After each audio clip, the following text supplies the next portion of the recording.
right. Let's get this thing started. All right. What up, everybody? Welcome to episode 1 of the That's an Awful Take podcast. I'm your host, Price Manser, the hostess with the mostest. And, yeah, I just was kind of bored of life, so I was like, let's start a podcast. Talk about sports, other shit, And I think it's just going to be a good time, Just let me ramble for about an hour every Thursday. And we're on Twitch right now, but I'm going to move it to YouTube the next one. So next week's episode will be on YouTube. But next episode's going to be on YouTube. I'm going to upload this on YouTube as well. So yeah, I had to wait 24 hours to start streaming because YouTube's lame. But anyways, let's go ahead and get this show on the road. So a few of our segments today we're going to be going through. So we're going to be going through the CFP poll to start, and some important Week 12 matchups around college football. A couple of ranked teams, a couple of good matchups, I think. Then we're going to go into our next segment, which would be NFL picks, which I have a picture of all of them, and some locks for the week. In the NFL, I did one for each slate, so one for noon, one for 4 o'clock games, and one for Sunday night. And then segment 5, which will just be a little Q&A, a little real spill. I have some questions that some people wanted me to answer, so we're just going to go through that. It'll be nice and easy. So yeah, so let's go ahead and get this show on the road. So, here we are. We are at Week 12 of the college football season. This is Week 12 CFP poll.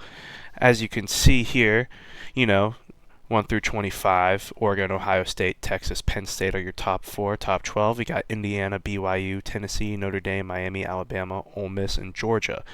So, to start us off, I think 1 through 3 are fine on this list. I mean, obviously, Oregon is undefeated. They've played hard games. They've had the eye test, and they've won their games. So, I honestly, I'm cool with Oregon being at 1, Ohio State at 2, makes a lot of sense, and Texas at 3 also makes a lot of sense. Now, here's where things get a little choppy for me. So, Penn State at 4. I love Penn State, and, the one, good game, or the one good team they've played this year was Ohio State. And not to knock on anyone else they've played, Illinois is a great team. But Penn State has played one hard game this season to Ohio State and lost. And it was a close one. But do you think they should be ranked at 4? That's the real question. And I do honestly think that Penn State is, out of the top 4 teams, they are the worst team in the top 4. But that being said, I think the ratings did a good job, or the rankers did a great job, the committee, of picking Penn State because Indiana, BYU, Tennessee, Notre Dame, Miami, Miami's just coming off a loss attack, so you obviously can't have them at 4. And, I don't really know if Tennessee belongs to be that high or Notre Dame and so on and so forth. So that's just kind of how I feel about Penn State. I do think that they're probably one of the weaker teams, but, what can you do about that? A little water there. All right, so moving down on the list. So I do, talking about Miami again, so I do understand Miami at 9, because obviously they just lost to an unranked Georgia Tech team. But at the same time, I believe that Miami should be over Notre Dame and Tennessee.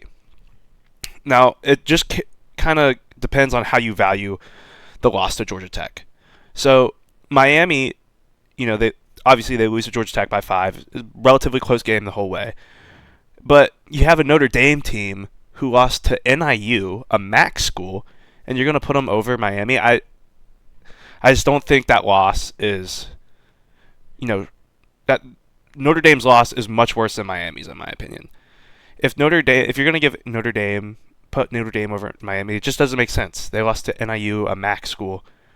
And granted, it was a couple weeks ago, but Miami dropping 5 spots, I don't know.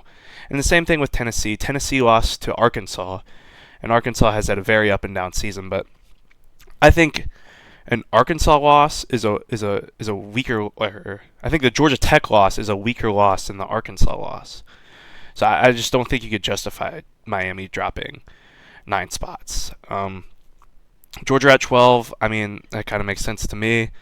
They have lost to both Alabama and Ole Miss, put both of them over them. That's fine with me. Boise State at 13, SMU, Texas A&M. I think the rest of the top 25 is not bad. Missouri is an interesting one. Everyone's been talking about it, I think, but Missouri is they're just not a good team. They're an awful team. Their strength of schedule is the only reason why they're 7-2. They've played weak teams. They almost lost to Boston College, and yeah, you beat Oklahoma, but Oklahoma's terrible. I think South Carolina is definitely going to blow out Missouri in this next game here. And yeah, so that's kind of how I feel about the top 25. And I've been seeing some things about Boise State, SMU, BYU, or Indiana. Do they pass the eye test? And I think honestly, to me, BYU is just they're just not. I wouldn't say BYU is better than Tennessee or Notre Dame or Miami or Alabama or Ole Miss or Georgia. BYU is purely there just because they're the Big 12 frontrunner and they haven't lost a game yet. And there are some tough schools in the in the Big 12 like Kansas State or Colorado, and BYU does have the head-to-head against Kansas State. But to me, BYU just doesn't pass the eye test. I don't think BYU should even be here they are in the top 10. And with the record and how the committee's going to rank it, BYU is in the top 10. But are they a top 10 team in the nation? No, in my opinion, no. Love the BY Jew, Jake Retzlaff or whatever, but there's just not enough. Not enough for BYU. In my opinion, they don't pass the eye test to me. Now, a team on the other hand that does, or two teams, are SMU and Indiana. I think Indiana is a great team. Kurt Cignetti's done a great job putting together that team, and they look poised. I mean, this Indiana team was the epitome of mid last year. They bring in a whole new coaching staff, a couple new players. Curtis Rourke from Ohio last season, and has been stunned college football. Just an absolute stellar player. And the reason why they're 10-0, yeah, they had a pretty rough win against Michigan. Michigan's a great team, though. Well, they're not a great team. Michigan's not great, but they're always going to be a hard team to play, especially in Big Ten play, I think. So, to me, Indiana does pass the eye test. I wouldn't be surprised if Indiana manages somehow to keeps it close against a team like Ohio State in the future. So, honestly, to me, Indiana does pass the eye test. I really like Indiana. And SMU, SMU pretty much bought their way into the ACC and are dominating it. And I don't know how the ACC truthers will feel about that, but SMU is a great team right now. They look great. They've played fantastic games, and they're looking like it's going to be them versus Miami in the ACC championship. And SMU did have a little hiccup at quarterback to start the season, but I think SMU is a great team. They move the ball well down the field. They score a lot of points. I mean, let me just click here, and we can show you guys. SMU. Yes, this first game, they're going through some QB issues. Obviously, the loss to BYU, which BYU is in the Big 12 championship, pretty much. I mean, they'd have to lose out to miss it. But, I mean, look at this. 66, 42, 34, 40. Close game against Duke, but Duke has always played a close game against everybody, it seems, this season. And a 48-25 win versus Pitt. And, Pitt was one of the better teams in the ACC to start the year. They have a great quarterback in Holstein over there and a great offense. And SMU is able to shut it down and just absolutely just demolish them. So I think SMU is a great team. To me, they pass my eye test. Indiana and SMU pass my eye test. And the last team I kind of want to talk about for this is Boise State. The one Group of 5 school who is probably going to be the one to make it into the CFP. So Boise State, they obviously have that close game against Oregon. And does that really last on a field when you're playing teams like Georgia or Ole Miss or Alabama, Miami, Notre Dame, Tennessee, those really top echelon teams? Can a Boise State survive? It's going to be interesting to see, especially with Heisman Ginty on the team, and great running back. In my opinion, he deserves the Heisman. And personally, I just don't know if they make it out the first round. I mean, I love that the CFP is doing this, where a Group of 5 team is represented in the playoff, and I think it's something that should happen. But obviously, there's a long way to go, and there has to be a really good team for them to actually compete. Obviously, they competed against Oregon early in the season, but Oregon didn't look like all that at the beginning of the season. After that Ohio State win, Oregon's been great. But, that's just kind of how I feel, and that's what I'm going to say about the CFP rankings. I'm going to look at the chat real quick, answer some questions, and get on to the next segment here. So, Liam, our buddy Liam, asked, do you think this 12-team CFP would have been better before the massive realignment? It seems the committee is going to have some tough decisions where they hadn't had many last year. Yeah, so to start, obviously, the Pac-12 exploded on us. And I think, when the committee or NCAA, whatever, when they were creating the 12-team playoffs, obviously they had it's 5 auto bids, right? So back then, it would have been SEC, Pac-12, Big 12, Big 10, and ACC. Obviously, with the Pac-12 blowing up, obviously you can't put the Pac-12, you can't put Oregon State or Washington State in there. So now you're stuck with this kind of void where obviously the winner of the American or the winner of the Mountain West, which if it's the winner of the Mountain West, is going to be Boise State. If Boise State wins the Mountain West, they're in. But if Boise State loses the Mountain West, it's going to be some team from the American, either Army or Tulane. And, obviously I don't think the committee had that in mind when they were making it. I mean, I think the 12-team playoff idea was something they created in like early 2021 or early 2020. I think they've been talking about it for years. But obviously the Pac-12 didn't blow up till last year. And I mean, I don't know if there's probably some inside information they get and then they could see that was going to happen, but I don't think they had that in mind. And I do think the committee is going to have some tough decisions coming up here in the next few weeks. I mean, you just look at the SEC.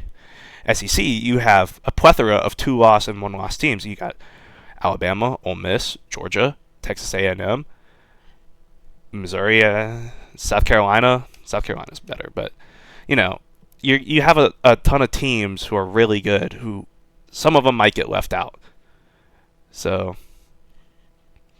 And Stuart asked, where does UGA go if they beat UT? Honestly, if Georgia beats Tennessee, I mean, I think, honestly, if I'm the committee, I'm just moving them up to 11. Because, obviously, I think Tennessee drops out of the top 12 if they lose to Georgia. And I think, really, there's only room for teams to move up once, especially right now, towards clutch time. So that's kind of what I think about that. So there's those questions answered, and we're going to move on to this week in college football. So obviously we have some great matchups here. We got Ohio State, Northwestern, Texas, blah, blah, blah, blah. So we're just going to look at a few of these that have really kind of piqued my interest, and I think that are, be pretty interesting, could have some potential implications down for the rest of the season.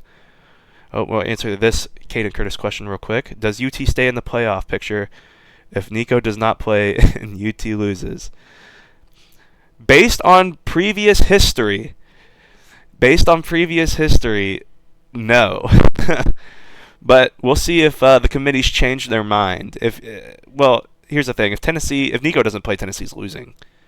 Tennessee's going to lose regardless, but especially if Nico doesn't play, Tennessee's out. They're losing to Georgia. They might lose to Vandy. Who knows? But we're moving on. All right. So the first game that I kind of want to go over for next week is Clemson and Pitt. So obviously it's a little ACC matchup. Clemson is ranked number 20, looking to climb, make that CFP jump. And, I think Pitt is a great team. But if Clemson wins this, I think they could have the potential to move up in the rankings, obviously. And I think, yeah, that's just what I think. This is purely just for the CFP. I think Clemson is 6-1 in conference play, and I think SMU is the same. So this is a big kind of a must-win game for Clemson, I guess. If they kind of SMU's 5-0. Sorry, but yeah, as you can see right now, if Clemson loses their game, they're out of the ACC championship. If Clemson wins, they're still in. But I think, this is kind of a winnable game for Pitt. This might be crazy, but this is a very winnable game for Pitt. It's in Pitt, obviously. It's, just I just think it's a very winnable game. Pitt or Clemson hasn't looked great since their loss to, even in the win against UVA, against Virginia. They didn't look great. I think it was tied at half. Obviously, they followed that up with a loss to Louisville, and then another close game with Virginia Tech. And Virginia Tech is pretty mid-team. I don't think. I just think Clemson is slowing down. Obviously, after the Georgia loss, they picked it up, and they were a great team for about 5 weeks or so, 4 weeks. Yeah. But I think recently Clemson's been slowing down. Obviously, Pitt's come off back-to-back losses, and you go home after those losses, and you got something to prove. I think Pitt's got something to prove. I mean, you're playing a big team. You have a great quarterback in Eli Holstein. You have a great running back in Desmond Reed. I think they can find a way to maybe pull off an upset. I'm not going to call it, but I think this matchup is deceitfully important, meaning like people might overlook it, but I wouldn't be surprised if Pittsburgh is pull something off. All right. We'll go to our next matchup here. Arizona State and Kansas State. So I don't know if you guys have been paying attention to Arizona State this season, but they've honestly looked really good. At first, they kind of struggled. They had a pretty rough loss to Texas State to start the year. But since then, they have been electric. I mean, they're being carried by their running back, Cam Scadaboo. He's a great running back, a little white guy. He can power it up. He's a great running back. And as you can see recently, they've been absolutely hanging it on teams just by running the ball. Sam Leavitt, he's just not a good quarterback. And I think this game is going to be a battle of the running backs. This is pretty interesting to me. You have Cam Scadaboo, who's looked great all season. You have DJ Giddens, who's also looked great all season. I think these guys are really going to duke it out. Kansas State had a freak loss last week to Houston. And, this could be a potentially big game for the Big 12. I mean, obviously, you see the standings here. Iowa State and Colorado are still ahead of them. But, one of these teams is going down in this week. And I think that has a big implication on the Big 12 and who they bring into the playoffs, who BYU has to play. Obviously BYU blew out Kansas State the first time they played, but who's to say Kansas State won't come back and beat BYU? And, I think that this is going to be a good matchup. Kansas State is at home, but I think this is going to be a very fun game to watch. If you like running the football, this is going to be a great game to watch. Obviously, I have very low opinions on Sam Leavitt and Avery Johnson. I just don't think both of them are just not great quarterbacks in my opinion. But I think this could be a great matchup. As you can see, Kansas State has been playing some close games recently. I think this has the potential to be really good. I think Arizona State does have a chance to kick Kansas State out. So that's all I'm going to say about that. Next here we have Utah and Colorado. So obviously more Big 12 matchups here.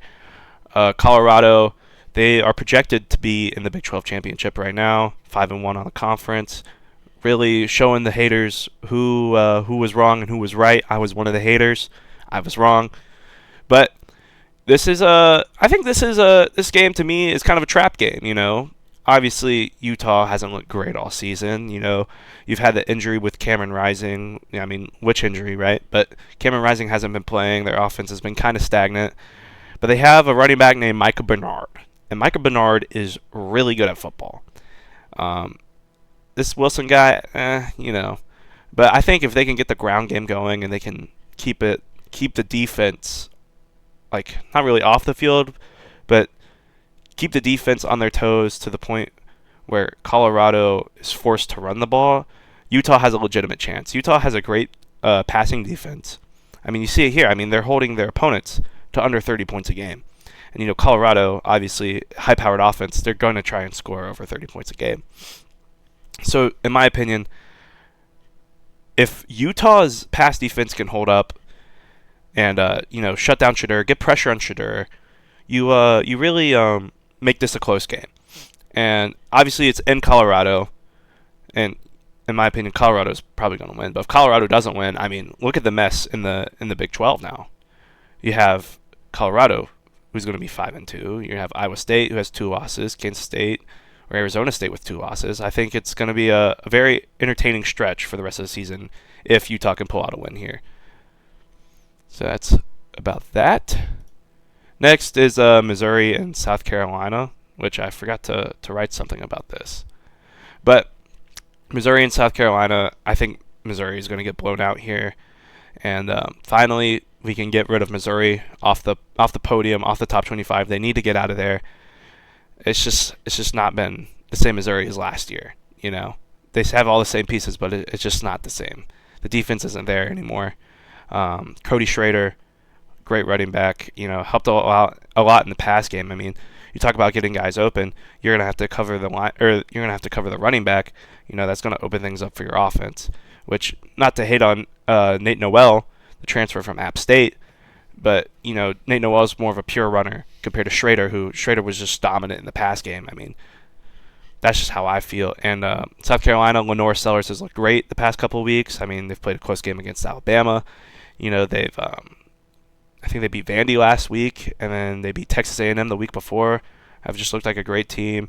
It's at home in South Carolina. Williams-Brice, Beamer Ball. Give me South Carolina. Give me the Cox, baby. Yeah, this is all I'm going to say about that. And then our last game, probably the most important one regarding the CFP, Tennessee and Georgia. So, obviously, this game's in Athens. It's a night game. It's going to be hard for Tennessee to win. If Nico doesn't play, it might not look great for Tennessee. But as you can see right here, Heupel thinks Nico's going to play. So if Nico plays, I think it'll be an interesting game. I'm not the biggest Nico believer. In my SEC quarterback rankings, I had him at like 7 or 8, maybe 9. And obviously I had Carson Beck at 1, but Carson Beck hasn't looked great this season. As you can see, the interceptions are a problem. He doesn't trust his receiving core, and that's something I'm going to get into a little bit later on in the show. But I think Georgia comes out with a win here. You know, Georgia's a great team, and so is Tennessee. Not to knock on Tennessee, but Tennessee is just, their offense is abysmal. Obviously, you have Dylan Sampson. Dylan Sampson's looked great. I think he's top 5 in rushing touchdowns or something like that. Dylan Sampson's looked great, but Georgia has probably one of the best run defenses in college football. And, you know, obviously last week it looked pretty abysmal against Ole Miss, but, you know, it's a home game, it's a night game. I think the vibes are going to be high for the players, for the defense. I think this is a bounce back game for Georgia. And, yeah, that's just kind of how I feel about that. We're going to get into it more later on. I have a question for it in our last segment, so we're going to keep going here. Let's see. Oh, man. Yeah, we're going to do our NFL picks this week. That's just the Big 12 standings anyways. So, here we have our... Let me zoom in on this real quick. Let's see. Here we go. Ooh, too much. All right. Oh, well, okay, whatever. All right, so NFL time. Gotta love NFL. Oh, wait, let me answer some questions here. Hold on. Should I take over/under on Beck picks this week? Take the over. It's probably going to hit. Beck under everything. When are you going to play CF? Okay, that's crazy, Liam. Anyways, so Thursday night football. Obviously, it's tonight. Commanders, Eagles. I'm not the biggest Eagles believer. Obviously, they're 7-2. They've played some pretty weak games so far. Haven't looked the best. I'm going to roll with the Commanders to cover the spread. I don't think Philadelphia will beat them by more than a touchdown. It's just not how it goes. Next game we're going to go with is Green Bay by 7 over Chicago. Chicago has looked awful on offense. I think I read something where they haven't scored on offense in the past 22 drives. Green Bay has a really good defense. Shout out to Rashawn Gary. But Xavier McKinney has been great playing safety. The D-line for Green Bay has looked great. Linebackers, all that. Great defense out in Green Bay. I think they shut down Chicago. Detroit by 14. That is a huge spread for That is a huge spread for the NFL. You don't ever see a double-digit spread like that for the NFL. But Mac Jones is starting at quarterback for Jacksonville. ETN looks abysmal. I don't know if Brian Thomas is playing or not, but I don't think it'll matter. Detroit has looked great. Obviously, Jared Goff had a rough week last week against the Texans, 5 interceptions, but they still won. And the Texans are a great team. So I think Detroit will just demolish Jacksonville. I don't think that the game's going to be close. Next, we have Miami and Las Vegas. I think Miami destroys Las Vegas. Las Vegas has looked pretty rough, except for Brock Bowers this season. And Miami, Tua's back. I think they put him on him, put it on him. That's pretty easy one there. Rams and Patriots. I have the Rams winning by 5+. Drake Mays looked great this season. Not to knock on the Patriots at all, but they played a close game against Chicago last week, which was pretty rough to watch. I think the Rams are just a step above New England. New England's pretty abysmal. I think they have the 5th overall pick right now. Just Rams by 5. New Orleans. So this is an interesting one here. I don't know why this spread is so close. Obviously Cleveland's an all right team. They have a pretty good defense. But after what New Orleans did to my Falcons last week, I have to rock with New Orleans to win by at least a field goal. I mean, come on. They can win by a field goal. That's easy money. Easy money right there. Now, Indianapolis and New York. I think this might be the most boring game of this week. This might be the worst game to watch. If I'm forced to watch Indianapolis and New York, I might as well cut off my TV. This is going to be the most boring game ever. Aaron Rodgers is not good at football anymore. Okay. Let me chill. But Aaron Rodgers is okay at football now. There's some kind of problem in New York, and nobody seems to know the answer. They fired the head coach already, and nothing's changed. They look the exact same. And Anthony Richardson is going to be starting this week. Maybe he booms it over the top. I think you could really go with either team here. I just don't think New York is going to win by more than a field goal there. I think Indianapolis keeps it within 3. Next up, we got Baltimore and Pittsburgh. I know we got a lot of Pittsburgh lovers in the chat. Shout out Bennett and Jackson. But, Baltimore's the best team in the league right now, in my opinion. Obviously, they're 7-3, but Baltimore's the best team in the league. Derrick Henry is looking like prime Derrick Henry. The man's unstoppable. Sorry, Pittsburgh. I mean, yeah, Cincinnati did box him kind of pretty good. I think he had a couple, maybe 15 rushes for 60 yards last week. He still got his touchdown, though. And Lamar Jackson can throw the ball. 4 touchdowns last week. That's crazy. Baltimore to win by more than a field goal. I think Baltimore wins that by at least 10. Minnesota, Tennessee. Tennessee's looked awful this season. Not really much you have to say there. Give me Minnesota to win. Shout out JT. But this one was kind of interesting to me. This one really made no sense to me. All right. Denver is favored against Atlanta this week. Obviously, it's played in Denver. But, come on. I think the Falcons' offense is way too dynamic. Obviously, Denver's defense has looked great. Pat Surtain, Riley Moss. But I just don't think their D-line is going to be able to hold, Bijan Robinson and Tyler Algier. Those guys are going to go crazy against Denver. And I think the defense is going to step up, especially with Justin Simmons' return to Denver. Defense is going to turn up. Bo Nix is going to have a pretty rough game, I think. Obviously, our D-line's not great, but our secondary looks great. I don't know who they're going to get the ball to. Give me Atlanta within 1. I think Atlanta wins outright. If I'm a betting man, I'm taking Atlanta money line. Anyways.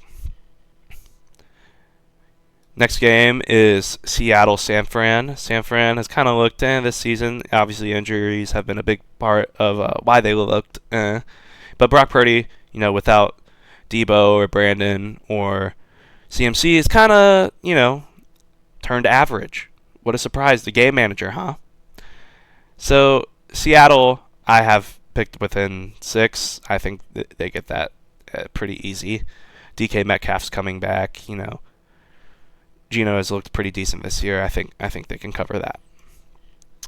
Kansas City, Buffalo. This is going to be a great game, I think. I have Buffalo to win by 2 because Kansas City, despite their record, has been. I mean, come on. Kansas City has been bailed like for at least half their games, 5 of their games probably. They got bailed against the Falcons. I know that. But anyways, obviously they barely beat. They blocked a field goal to win the game against Denver. And the Patriots just have Patriots. Wow, the Chiefs have just not been it this season. I mean, obviously they find a way to squeak out wins, but they're not playing good teams. Obviously the Falcons are a good team, but for the majority of their games, they have not played big games. So I'm going with Buffalo. Give me Josh Allen to destroy their defense. Khalil Shakir, James Cook, the boys, Keon. Let's get it. I'm riding with Buffalo. LA and Cincinnati. LA's favored by 1.5. LA's been sneaky good this year. Harbaugh got them. Come on, Harbaugh! Harbaugh's got them boys right. They play very quiet football, but they win games. But Cincinnati plays very loud football, and they're starting to win games. Chase Brown has been looking like a great running back. The Jamar Chase and Joey B connection has looked great the past couple of games. Give me Cincinnati to win. And then this last game, Dallas sucks. I hate to see it, but no Dak Prescott. Cooper Rush starting for you. Jerry Jones doesn't know what he's doing. Houston, obviously coming off a pretty rough loss last week. I think they win by 8. I don't think that's too crazy to say. Next, we have our locks of the week. So I got 3 locks, but I'm gonna show you all these 3 locks here. So let me close out of this real quick. Oh yeah, we on Prize Picks. All right, so we see our little slip here. This is not my slip, but this is kind of what I'm rocking with for right now. Hold on, let me zoom in on these real quick. All right. Yeah, I'm blocking them. Okay, hold on. Time out. I can fix this. Well, ayo. All right. So here are my locks for this week. So Tua over pass yards against Las Vegas. Las Vegas passing defense has sucked. They've given up 250 passing yards over the past 2 games. Tua has weapons on offense. Tyreek, Waddle, A-Chain. Yeah, I think this is just a rinse and repeat. I think this is just easy money for Tua, man. Tua's going to get it done. I mean, I don't have much else to say about that game. Tua looked good against the Rams, and the Rams have a great defense. This is an easy win for Tua here. 240.5. Next, we have CMC receptions. Last week, CMC, first game back, I think he caught like 5 or 6 receptions out the backfield. He looked great. I think that Shanahan is looking to pass the ball to CMC. He was heavily targeted. It's going to be a back and forth game against Seattle. I think he gets involved in the pass game. I could see Seattle up early, and 49ers forced to throw the ball. And I think they will want to throw the ball to CMC. So give me CMC over 4 receptions. And next is Dobbins under rush yards. So Gus Edwards came back last week for the Chargers, and I think he had over 10 carries. Not a great look for Dobbins. And, Cincinnati did a great job of boxing up Derrick Henry last week. So, in theory, J.K. Dobbins is going to get boxed up. The best running back in the NFL last week was only able to get 60-something yards against Cincinnati's defense. I think Cincinnati's defense boxes up J.K. Dobbins. And those are my three locks that I have for each of the slates. Y'all feel free to tail them or fade them. So, yeah. Yeah. Oh, yeah, Liam. I will show us how the locks panned out on the next episode. So remember that. Hopefully we go 3 for 3, right? Anyways, those are our locks. And then we're going to get into our final segment here, which is called Real Spiel. So segment 5 is Real Spiel. Let me make sure I can see chat here. So this is Real Spiel. 0 money in the account. Yeah. No, I don't gamble. That's not gambling advice, by the way. That's just recreational. Let's just do it for fun. Anyways, so welcome to Real Spiel. This is kind of just Q&A. I got some questions lined up, and we're just going to answer them. So our first question is from Caden Curtis. Shout out Caden. He asked, what are the Bobcats' chance to win the PBC tournament this season? So obviously, if you guys haven't been paying attention to Georgia College men's basketball, because who is, they have looked all right this season. Obviously, we've had a pretty rough start, 0-3 to start the year. And, I think that's what happens when you bring in a team of transfers. So, if you guys don't know, we could take a look at the roster here. Hold on. We could take a look at the roster. So, let's look at the roster. Transfer. He's a freshman, but he plays. Briggs is out for the season. Zaire, obviously, is Zaire. Aiden, Ian, freshman, doesn't play. Freshman. Transfer. Jake, transfer. Dallas, Oscar. Like, we played, we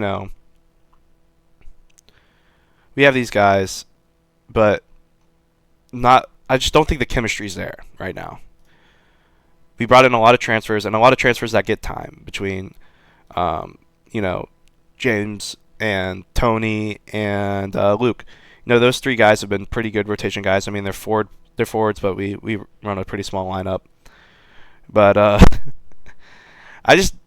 we just need to. It's just a chemistry thing right now. I think down the line, obviously, once we get to PBC play, it's going to be a lot different. Like December is, I guess it's really January when we start PBC play. But obviously, Auburn Montgomery was a great team last year, and they're a great team this year. I think they might be like undefeated right now. Let's take a look here. 2-1.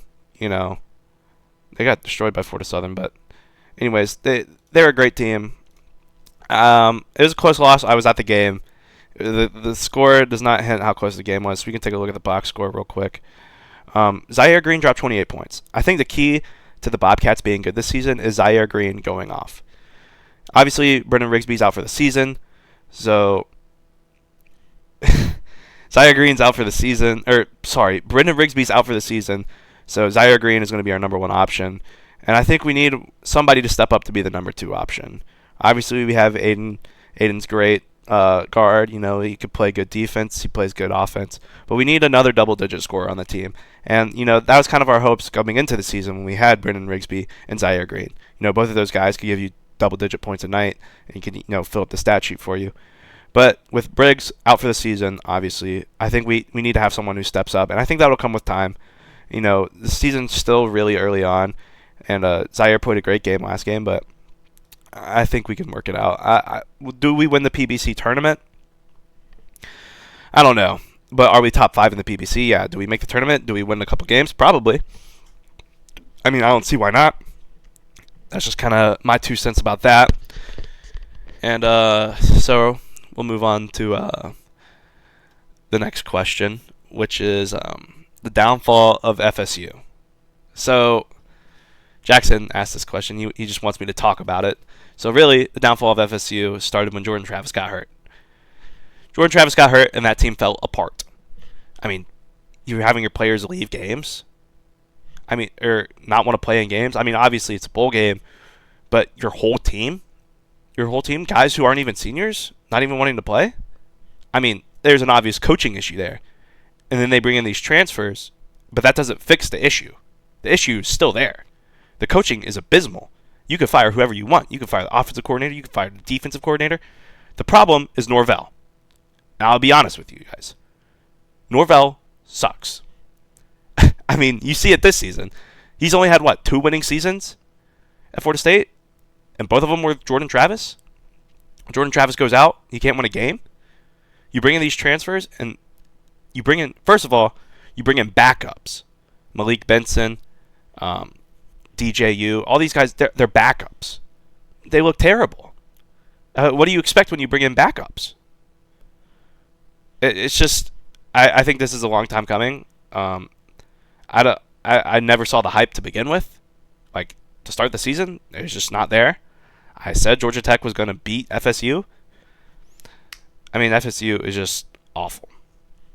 I just think they need a complete reset there.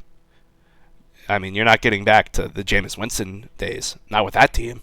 You're losing commits out the beam. You lost one yesterday or the other day to Georgia. I mean, people do not want to go to Florida State right now. That's just plain and simple how it is. There needs to be some kind of culture change at Florida State. Let's see.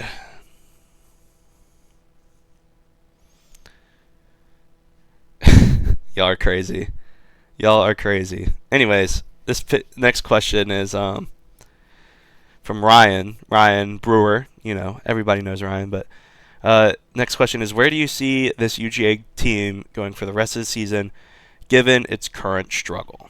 So let's pull it up real quick.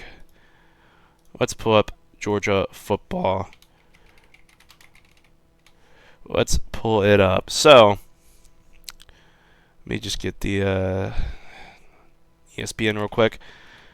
Georgia, I mean, Georgia's looked good this season to start, but recently, you know, it's been pretty rough.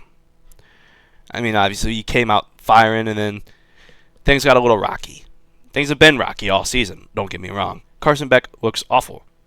But, you know, how much the main thing I wanted to bring up is how much of that is Carson Beck's fault? Last season, Carson Beck had Brock Bowers and Ladd McConkey to not really carry him, but you have guys you can trust the ball. You can trust that if you throw it to Brock Bowers, he's going to catch it and he's going to take off. You can trust Ladd McConkey to catch it and take off. I mean, both of those guys can line up anywhere on the field pretty much, and they're going to do wonders for your team. But now we don't have we don't have Brock Bowers, or we don't have Ladd McConkey. So obviously Carson Beck has looked pretty rough. I mean, 12 interceptions, 17 touchdowns, 12 interceptions, 62 QBR. I mean, yeah, we do pass the ball well. I mean, obviously you see we're 16th in passing yards, but the turnovers are our problem. And if you look at Carson Beck in any game, he stands in the pocket and he looks so ready to get the ball out. He's not calm. He's not calm in the pocket. He looks like he's freaking out all the time. And whether it's mental or like sometimes, you know, he's actually doesn't really have much time. But I feel like a lot of times it's mental for him. I feel like he doesn't trust his receiving core. I think, you know, Delp, Arian, Dylan Bell, you know, Dominic Lovett, they're great receivers, but he just doesn't trust them. I mean, we're first in all of college football in drops.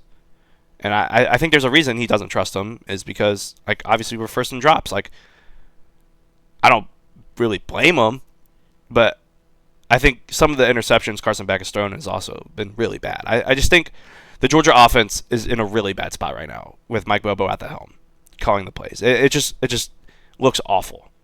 Like there's no big play, there's no big wow. We'll run a reverse every once in a while, but I feel like we run screens, we run slants, we run RPOs, and that's about it. And I think Georgia's offense just needs to become more dynamic if they want to win football games. I feel like the roster has so much potential, but we just don't unlock it because we're stuck in the Bobo system.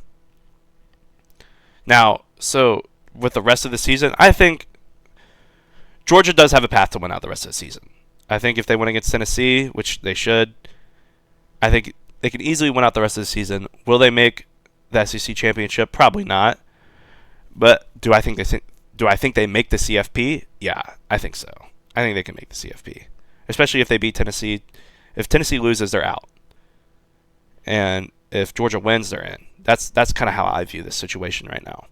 So do I think Georgia can make the CFP? Yes. Now, will they win games in the CFP? I don't know. It kind of depends on who they draw. Obviously, if we're playing, you know, Texas or, you know, Ohio State or Oregon, I think it's going to be a pretty rough look. But obviously, we're going to have those teams will have a bye, but, well, at least Oregon or Ohio State. One of those two won't. But I just think Georgia definitely has a shot to make it to round two. I don't do I think they make it past that? Not not right now. Not with the way Mike Bobo is calling plays, or the way Carson Beck is throwing the ball, or the way our receivers are dropping the ball. I just don't think they make it past the second round. And if maybe Carson Beck turns it around these last 3 games of the season, shit, I'm all for it. But it's just pretty rough look. I haven't said anything about the defense yet, but the defense does it looked bad against Ole Miss. I think that's kind of really the only game they looked rough in, except for the Mississippi State and Alabama game, obviously. But I think Georgia's defense should be able to lock in. I think that was just one of those games for them. And even then, at the start of the Ole Miss game, Georgia's defense was electric. I mean, after that first drive, I thought Georgia was going to win the game by 30, 40, 50. Who knows? But they didn't. And I think Georgia's really going to I think it's a good morale win against Tennessee. Tennessee's ranked number 7. We're ranked 12. Tennessee, in my opinion, is not that great. But the defense is going to step up. It'll be a huge morale booster. Obviously, we're going to destroy UMass. Then we play Georgia Tech. And who knows how that game could go. I think it'll go in Georgia's favor, though. It's also a night game. How about that? But that's that question answered. Shout out, Ryan. Going to take a look at chat here.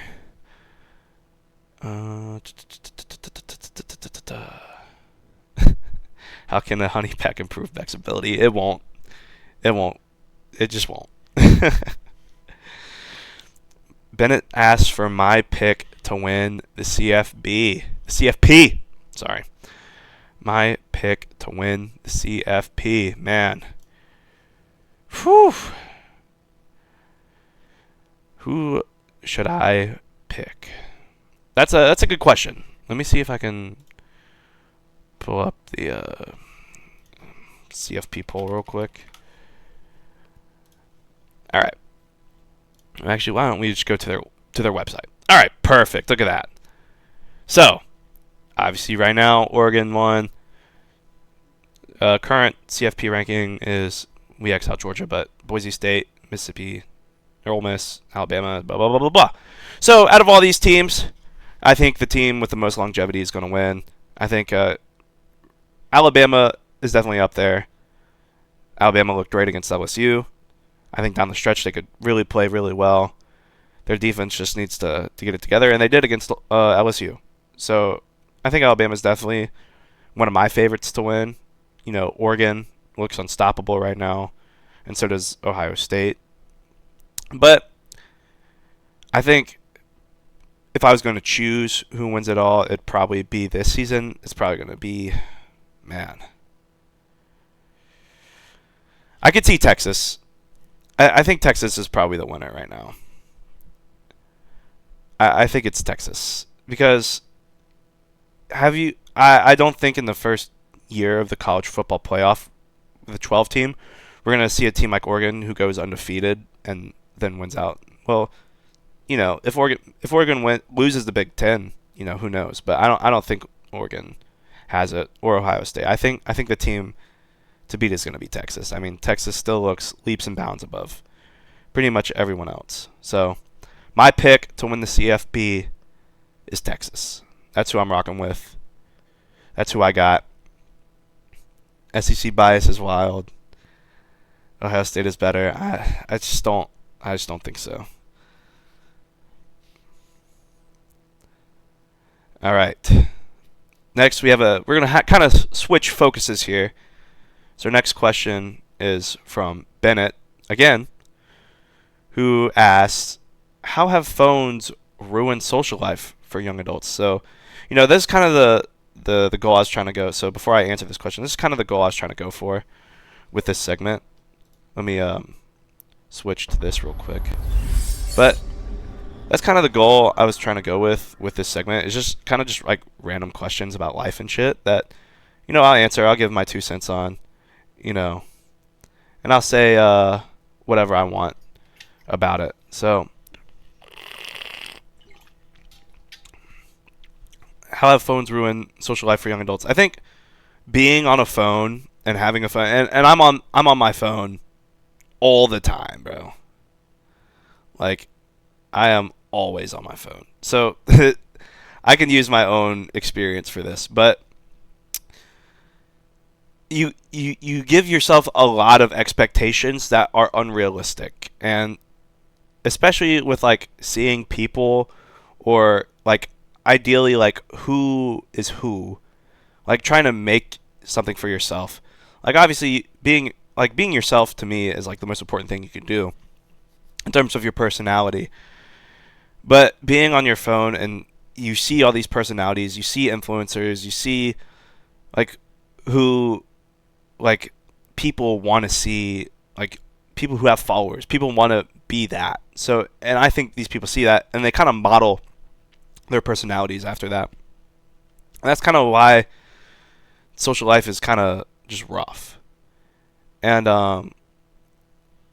it's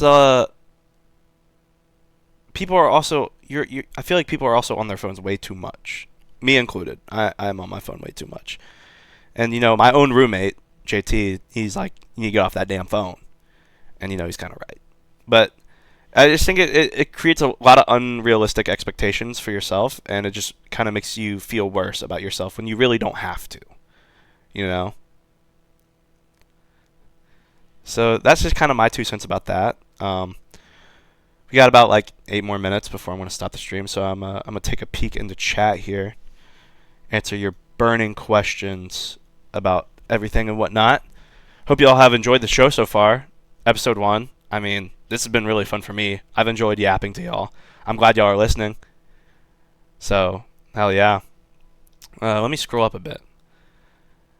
So, Ohio State is better. I just don't think Ohio State's better than Texas. Obviously, Jeremiah Smith is a great receiver. Mecca Igbuka is a great receiver. I think Will Howard at quarterback really hurts your chances. Will Howard is a good quarterback, don't get me wrong, but Ewers or Arch are miles above uh, Will Howard. And obviously, you have Trayvon Henderson and Quinshon Judkins, but I think they're able to be stopped, especially by Texas's defense. I mean, come on. P Money, what you think about the BO6 Battle Pass? I'm not going to pay for it. If it's $30, like we were talking about last night, I'm not going to pay for it. I'll just play the game normally, grab my camos. You know how that goes. Do you think Cam Ward can still win the Heisman? Cam Ward, I honestly, with Shadur, or not Shadur, sorry, I believe that Hunter and Ashton are in front of him. So I don't think Hunter is gonna, or I don't think Ward has a shot, especially after the loss to Miami. I mean, it's gonna take a lot, and he's a great quarterback. He's probably my favorite quarterback right now. But I just don't think the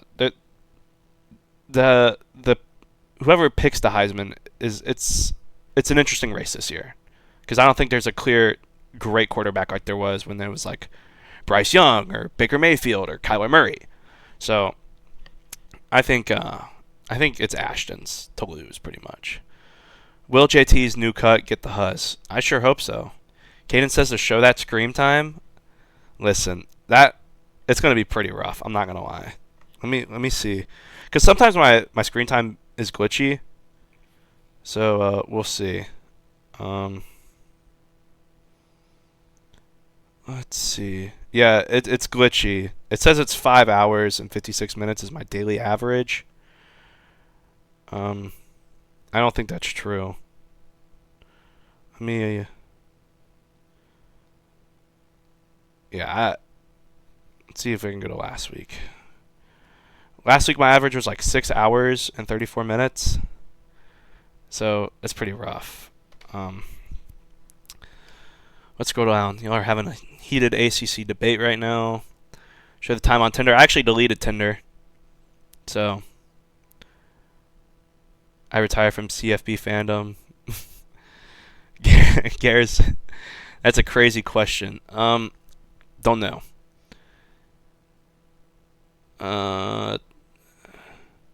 How has social media ruined our view on women and vice versa? Well, obviously, you know, corn is more accessible than ever. And obviously, you see all these really fine women all the time. And obviously, I think we were talking about it last night. Like Jackson, I think said like you're only supposed to find like 3 baddies in your lifetime, and now you see them all the time, pretty much. So I mean, I do think it creates kind of a negative perception about women, and also I feel like you hear a lot of things about women on social media that kind of isn't, maybe it's not true to the whole populace, but it. I think there's a reason why mental health is at an all time low, and not to say that it has to do with how women are viewed through social media and through all that in the modern era. But I think there's some kind of correlation there. That's all I'm gonna say. There's just unrealistic expectations. Should I bring whiskey for Thanksgiving, Price? For Friendsgiving or actual Thanksgiving? For Friendsgiving, yes. For actual Thanksgiving, maybe. I don't know how you do it down at the Gash family household, but I mean, shoot, y'all probably do have whiskey. What am I talking about? Jackson says, talk about the CFB dynasty. No. I don't really want to. Why haven't we advanced yet? I'll advance after the stream. Chill out. I'm so busy. What do you think the next step of bodily evolution is? Hopefully getting rid of the sinus, because that is awful.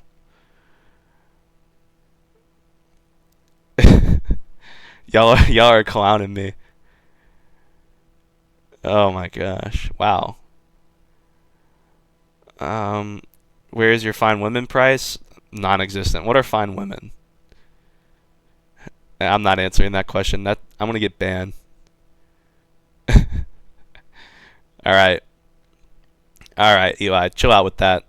That was a close game. Talk about your first win in Mermaids League. Okay, so Caden in one of our fantasy leagues hasn't won a game in over a year and a half, and he beat me. And yeah. All right. This is the evolution of going live on Insta in high school and doing nothing, bro. All right, whatever. I did do a whole stream. I don't know if y'all were there for that, but yeah.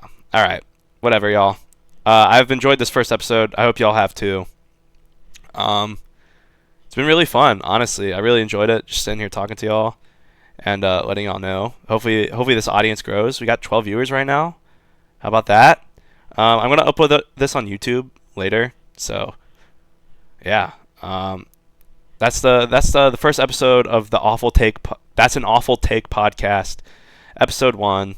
I hope you guys have all enjoyed it. How we donate, I don't know, to be honest. Don't worry about it. But anyways, thank you all for watching. It's been an absolute pleasure talking to y'all, answering y'all's questions, having the show on. It's been really fun. First episode, I'm feeling really great about it. I think this has given me a good motivation to keep going. So yeah, next Thursday, 6 p.m., I'll be live. We'll be watching, and it'll be a good time. So thank y'all so much. I'll see y'all later.